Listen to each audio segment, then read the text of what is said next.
The Journey. Story by Hornlarry. With animated art by RQ. How long till Lucy get there, Daddy? The gray Pegasus Fluffy asked, yet again.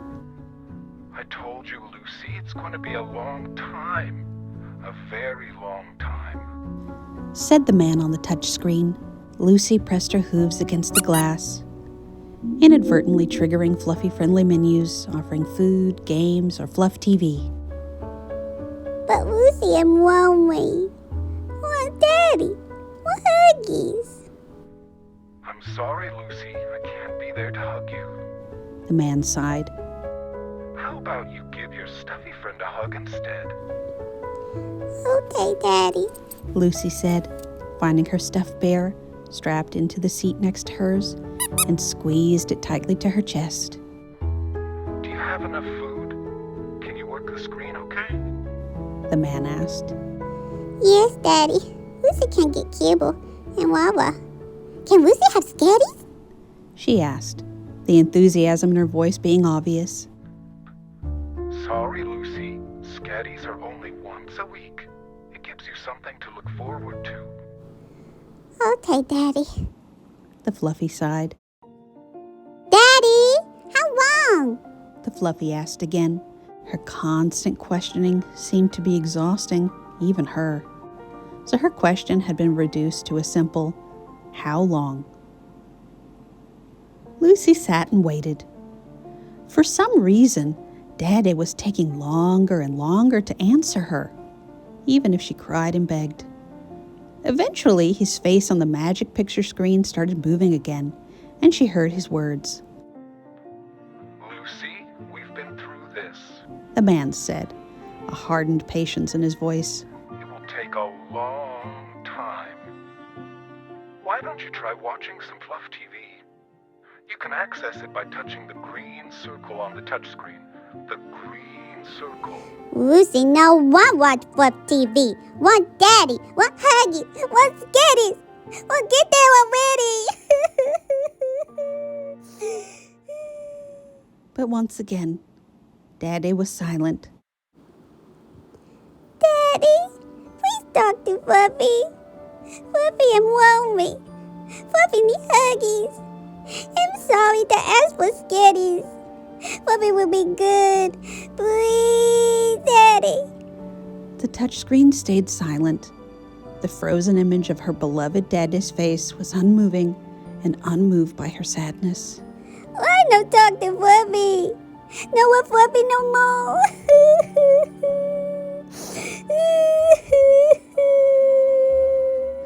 Lucy pressed the button to dispense some more kibble and sat down to eat it with her stuffy friend. Hugging him under one hoof, she cried herself to sleep. Daddy! Lucy yelled furiously.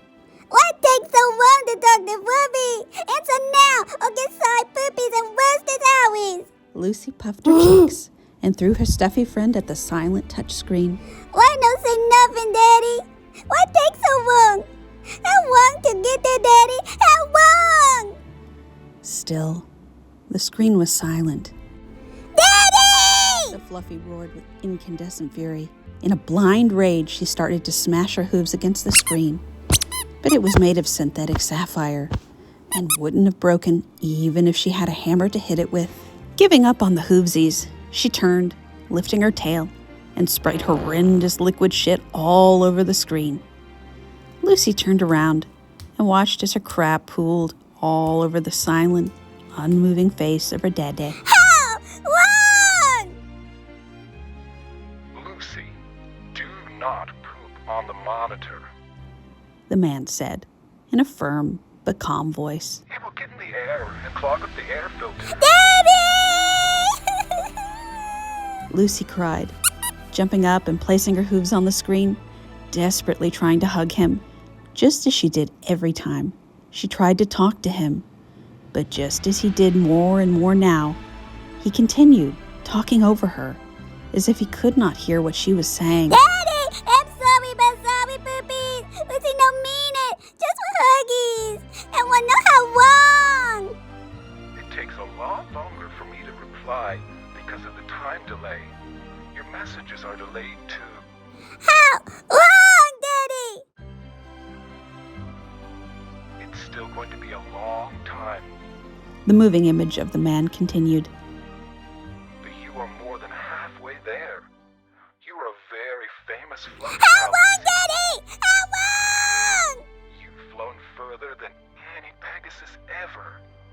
Further than any human ever.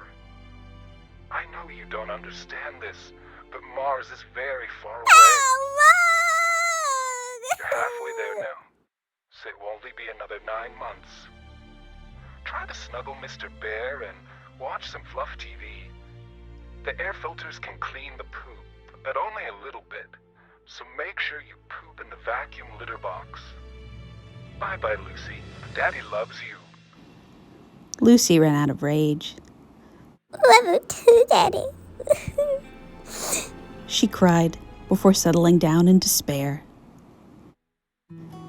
Ever since Lucy was chosen for her special adventure, it had been dark time outside. Looking out her window, she saw the stars swirling around, just like Daddy said they would. If she stayed in the round, spinny room, she could stick to the floor and walk around in a circle, even on the ceiling. At first, this had been amazing to her, walking around and looking up to see Mr. Bear strapped into the co-pilot seat above her, but not falling down. Even better was the middle of the room, where Lucy could fly. At first, she would spend hours in there every day, flapping her wingies and flying.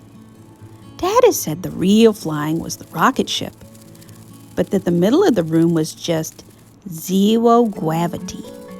But Lucy knew the real flying was when she flapped her wingies in the middle of the room. Things had changed during the journey.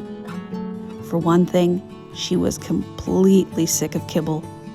Her weekly sketties were the only thing that kept her hopes up. She had no idea how long another 9 months was. The air filters did indeed clean up some of the poop, and the vacuum litter box cleaned up even more. Scary though as it was to use. In spite of this, she had occasional accidents, and more frequently, tantrums, which led to sorry pooping. By now, there was brown stains all over the walls, and Lucy's fluff was matted and stained, despite her best attempts to give herself licky cleanies. Chunks of poop would float around in the middle of the room until an air filter sucked them through its grating. 1 or 2 of the air filters were completely blocked by dried poopies now. Hugging Mr. Bear, Lucy just wanted to see her dada again. Even flying and getting sketties every week wasn't worth the terrible, soul-crushing loneliness she felt inside. Worst as heart-hurties described it at first, but now she just felt empty. Fluffy will never get to Mars. Good evening, America, and what a night it is tonight.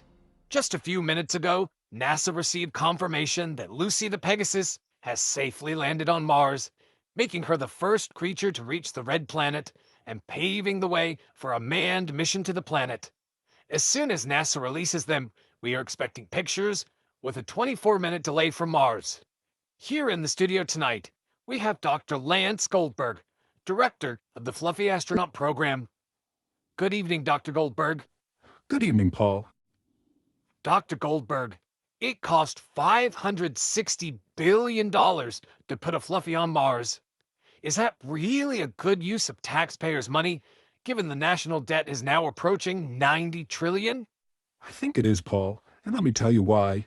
Ever since I was a small boy, I looked up at the sky and wondered. Red. It was red outside. And windy. Lots of red dust. Lucy looked out of the window. Mars looked very boring. She pressed her hooves up against the touchscreen, and it came to life with a message. Strangely, the knot fluff on Daddy's face that he'd been growing had all disappeared, and he was wearing his old glasses. Lucy, if you're getting this message, it means that you actually Mars. Congratulations. You are a world-famous Fluffy now. Lucy had eventually learned that Dada would not stop to listen to her, so she kept quiet and watched the rest of his message. I'm very happy you made it. Although it does mean I owe Matt about $1,000. Dada laughed at himself. Frankly, Lucy, we were never really sure you would make it. The whole mission was much more of a tech demo to prove the ship could get there and keep you alive. If you're watching this, it means it worked. Lucy hugged Mr. Bear closer, continuing to listen to her Dada. She thought he would be there to hug her when she got to Mars, and that was what he had promised. Well, there's no nice way of saying this, Lucy, but, we had enough food, water, fuel, and air for a return mission. But then Congress cut our funding a year before blastoff, so we had to make cuts, and it's a one-way mission, Lucy. You can't come home. You're stuck on Mars. Lucy blinked. I know we said we were going to film you, but we weren't sure you'd make it, so we had your twin sister, Lucinda, in the simulator for several months, and we're going to film her in a Mars TV studio to broadcast to all our funders and kids. We're calling her Lucy now. Isn't that great? I'm sorry, Lucy, but people would have been devastated if you died, and would be even more devastated to learn that you're stranded there. Stranded? Lucy asked, disbelieving. She saw her twin sister, Lucinda, putting on a fluffy-sized spacesuit and bouncing around on a red sand dune, telling the camera how happy she was. Lucy, I'm on Mars. Anyway, Daddy's message continued. to celebrate, the Sketty machine will give you all the rest of the Sketty. That ought to last you a few days. There's plenty of air and water, too. Enough to last a year or so with the recycling. The plutonium will last millions of years, so warmth and light should be okay. You've got about a month's worth of kibble left, if you ate it at the rate we expected. Anyway, the computer is programmed to dispense it all at once, so you'll see how much food you have left. Or eat it all in one go if you like. Enjoy the rest of your life, Lucy. Daddy loves you. Daddy's face disappeared from the screen. The food dispenser whirled, releasing all the rest of the kibble. 3 tiny pieces of kibble fell onto Lucy's food bowl. Lucy had been comfort eating for several months and had eaten more than the team had predicted. The Sketty machine whirled too, releasing a small dollop of Sketties, smaller than her weekly treat. Lucy blinked again. No can come home?